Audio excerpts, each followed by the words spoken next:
క్రీస్తునందు ప్రియులైన సహోదరి సహోదరులకు ప్రభువైన యేసుక్రీస్తు వారి దివ్యనామంలో శుభాలు. మనము దేవుడు నీతి అనుగ్రహించుట అనే ధ్యానాంశాన్ని ధ్యానిస్తూ ఉన్నాము. దీనిలో భాగంగా దేవుని రక్షణ సిద్ధాంతము 10వ భాగాన్ని ధ్యానించబోతున్నాము. రోమపత్రిక 4వ అధ్యాయము 18వ వచనం నుంచి 21 వచనాలలో నీ సంతానము ఇలాగ ఉండునని చెప్పిన దానిని బట్టి తననేక జనములకు తండ్రి అగునట్లు నిరీక్షణకు ఆధారము లేనప్పుడు అతడు నిరీక్షణ కలిగి నమ్మెను.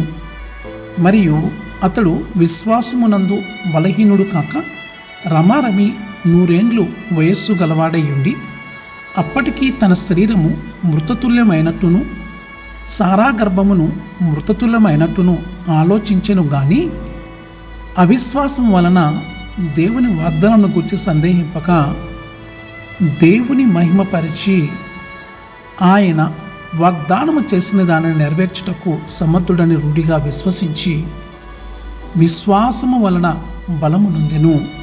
ప్రియ సహోదరి సహోదరులారా, ఈ వచనాలలో అబ్రహాము గారి విశ్వాస జీవితమును మనకు ఉదాహరణగా చూపిస్తున్నారు అపోస్తుడైన పౌలు గారు.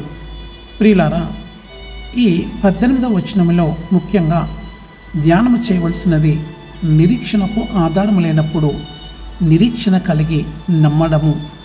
మొదటిగా అబ్రహాము గారి గురించి ఆలోచిస్తే 99 సంవత్సరాల వయసులో దేవుడు మరుసటి ఏటకు నీకు ఒక కుమారుణ్ణి ఇస్తాను అంటే దానిని నమ్మారు. నిజము చెప్పాలంటే అప్పటికి అబ్రహాము గారు వృద్ధుడైపోయారు. ఒక విషయం చెప్పదలిచాను. ఇశ్రాయేలు దేశంలో ఇప్పటికీ 85 సంవత్సరాలు వచ్చే వరకు ఒక పురుషుని యవ్వనస్తుడే అంటారు.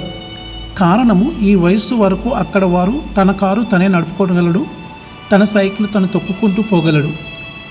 90 సంవత్సరాలు వస్తే వృద్ధుడు అని పిలవడం మొదలెడతారు. ఇక్కడ అబ్రహాం గారికి 99 సంవత్సరాలు వచ్చేసాయి. ఆదికాండము 17వ అధ్యాయం ప్రకారము అప్పుడు దేవుడు వాగ్దానము చేస్తున్నారు. ఆ వాగ్దానాన్ని అబ్రహాం గారు మనస్ఫూర్తిగా నమ్ముతున్నారు. అయ్యో, నేను వృద్ధుడను, అదెలా సాధ్యమని తన గురించి ఆలోచించలేదు. ఇక తన భార్య కూడా వృద్ధురాలు, 90 సంవత్సరాలు వచ్చేసాయి, ఇదెలా సాధ్యమని తన భార్య కోసం కూడా ఆలోచించలేదు. కానీ వాగ్దానము చేసిన దేవుడు దానిని నెరవేర్చడానికి శక్తిమంతుడు అని 100% నమ్మారు. ఈ విషయాన్ని పౌలు గారు 21వ వచనంలో నొక్కి ఒక్కాయిస్తున్నారు. అందుకే ఈయన విశ్వాసులకు తండ్రి అయ్యారు. షారా గారి గురించి ఆలోచిస్తే మొదట నవీన దేవుడు తాను చెప్పినది నెరవేర్చే శక్తిమంతుడని ఆమె నమ్మారు. అందుకే జగడగొండి అనే పేరును దేవుడు రాజకుమారి అని మార్చేశారు. 90 సంవత్సరాలు అంటే అది ఏ దేశమైనా అప్పటికి స్త్రీలు మెనోపాజ్కి వచ్చేస్తారు, అనగా స్త్రీ ఋతువులు ఆగిపోతాయి. అయితే దానికోసం ఆలోచించలేదు. దేవుడు వాగ్దానం చేశారు, మాకు ఇప్పుడు పిల్లలు ఇస్తున్నారు అని ఆమె కూడా 100% నమ్మారు. అందుకే ఆమె పేరు అబ్రహాము గారితో పాటు చిరస్థాయిగా నిలిచిపోయింది. ఇక్కడ ఈ ఇద్దరు ఆది దంపతులు కూడా నిరీక్షణకు ఆధారము లేనప్పుడు కూడా నిరీక్షణ కలిగి నమ్మారు. అదే వీరికి నీతిగా ఎంచబడింది. ఎందుకు నీతిగా ఎంచబడింది అంటే మనం ఒక్కసారి 19 నుంచి 21 వచనాలను కలిపి చదువుకుందాము. మరియు అతడు విశ్వాసమునందు బలహీనుడు కాక రమారమి 100 ఏండ్లు వయస్సు గలవాడై ఉండి అప్పటికి తన శరీరము మృతతుల్యమైనట్టును సారా గర్భమును మృతతుల్యమైనట్టును ఆలోచించను గాని అవిశ్వాసం వలన దేవుని వాగ్దానమును గూర్చి సందేహింపక దేవుని మహిమపరిచి ఆయన వాగ్దానము చేసిన దానిని నెరవేర్చుటకు సమర్థుడని రూఢిగా విశ్వసించి విశ్వాసము వలన బలము నొందెను. అందువలననే ఇది నీతిగా ఎంచబడింది. 19వ వచనంలో అబ్రహాము గారు కూడా సామాన్యమైన మనిషి కాబట్టి తమ శరీరాలు మృతతుల్యమైనట్టు ఆలోచించారు.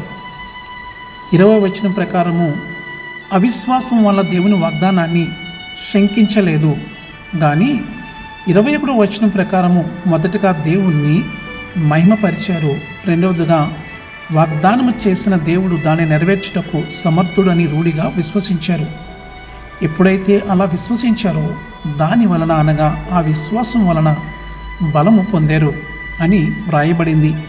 ఇదే అబ్రహాము గారికి మనకు ఉన్న తేడా. మొదటిగా, దేవుడు వాగ్దానం చేసినందుకు దేవుని మహిమపరిచారు.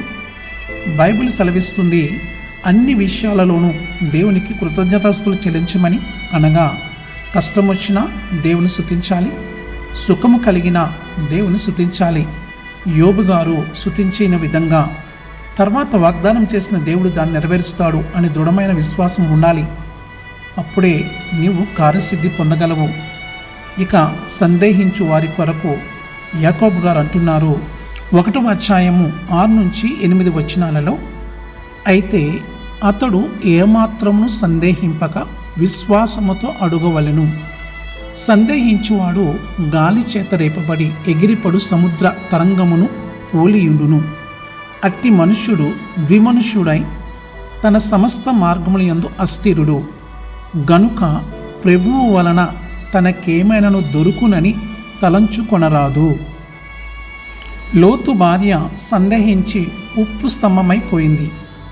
విశ్వాస వీరుల జీవితాలు చూసుకుంటే వారు ఎప్పుడూ దేవుని వాగ్దానాల విషయమై కానీ, దేవుని మీద భక్తి శ్రద్ధల విషయంలో కానీ సందేహించలేదు. దానికోసము చావును కూడా లెక్క చేయలేదు. అందుకే విశ్వాస వీరుల పట్టిలో వారి పేర్లు వ్రాయబడ్డాయి. మనకు కూడా అలాంటి అంచెలంచెల విశ్వాసము కలిగి ఉండాలి.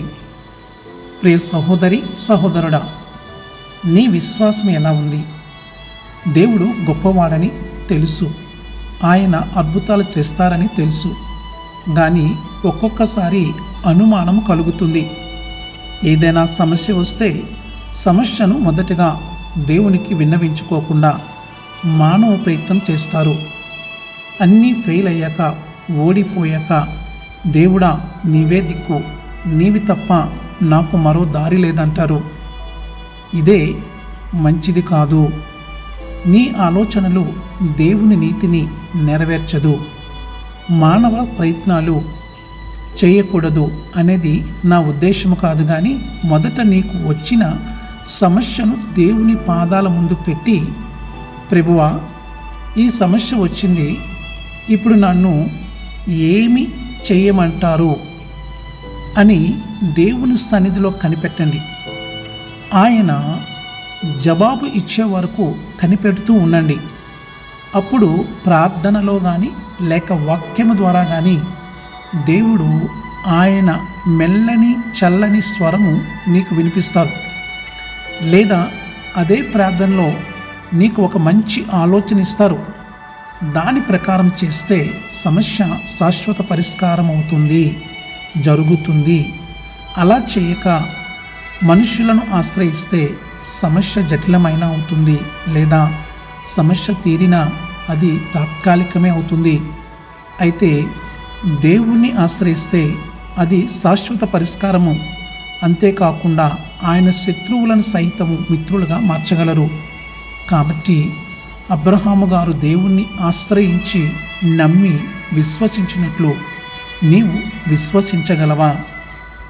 అయితే అబ్రహాము గారిలా నీవు కూడా నీతిమంతుడుగా, పరిశుద్ధుడిగా, నిర్దోషిగా తీర్చబడతావు. మరి నీవు సిద్ధమా? దైవాశీస్సులు